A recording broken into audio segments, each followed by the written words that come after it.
orties, Yann Marguet. Les orties, c'est désagréable, mais c'est pas méchant, mais c'est désagréable.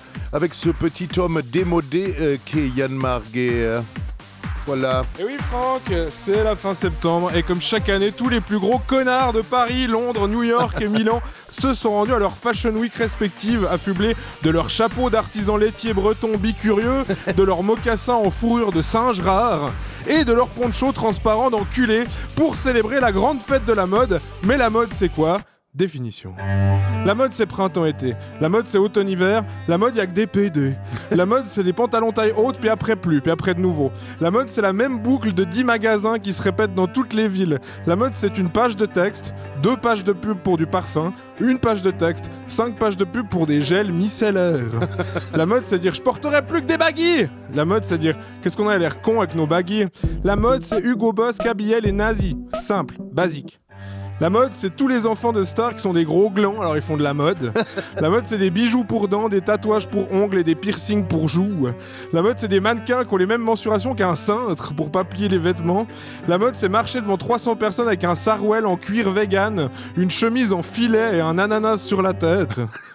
Et avoir l'air monstre sérieux. Ah mais toi, tu peux pas comprendre ça, la mode. Avec tes guenilles, Franck. Oui. Regarde-toi avec tes t-shirts de Limp Bizkit jaunis sous les aisselles, tes jeans moulants sur tes jambes de sauterelle avec ton gros bide, sans parler de ta calvitie naissante sous tes cheveux gras. On dirait un volcan qui crache des coulées de Cénovis. Alors que moi, Franck, regarde ce style, ces couleurs automnales, ce paletot à 500 balles, mon tout petit bonnet déposé sur ma tête, qui doit être la façon la plus bête de porter un bonnet. Je suis addict à des baskets qui coûtent 12 balles à faire et que je paye 200. Un jour, j'ai commencé à retrousser mes pantalons, je sais même pas pourquoi. Je suis qu'une merde. Une merde à la solde des créateurs. Tu sais, ceux qui se réunissent dans un bureau à New York et qui jouent à Colin Maillard avec la gamme Pantone pour décider que l'été prochain, la couleur à la mode, ce sera Yuzu menstruel. Puis même que certaines années, ils sont pas trop inspirés pour créer un tout nouvel habit, comme par exemple un pantalon moyen ou un string à capuche. Alors ils font genre, tu gardes les mêmes habits, mais tu dois juste changer un truc. Bon, on fait quoi cette année ? Moi, j'ai pas trop envie de me faire chier parce que je dois aller prendre de la cocaïne, là. Bon, on leur dit quoi ? On leur dit, ils se retroussent. Ouais, les manches, les pantalons, les bonnets, tout. Puis c'est la mode. Ça vous va ? Ouais, bonne idée. Alors on leur dit aussi qu'on doit avoir leurs chaussettes. Bon, allez, on se casse. Ah, puis nous, après, on fait. Puis on a l'impression que ça vient de nous, tu vois, on est là. Ouais, j'ai eu cette idée de retrousser mes manches dernièrement. Je sais pas comment ça m'est venu. Ouais, comme lui, puis elle, puis lui derrière. Ouais, je suis vraiment hyper unique, quoi. Ouais, t'es monstre unique.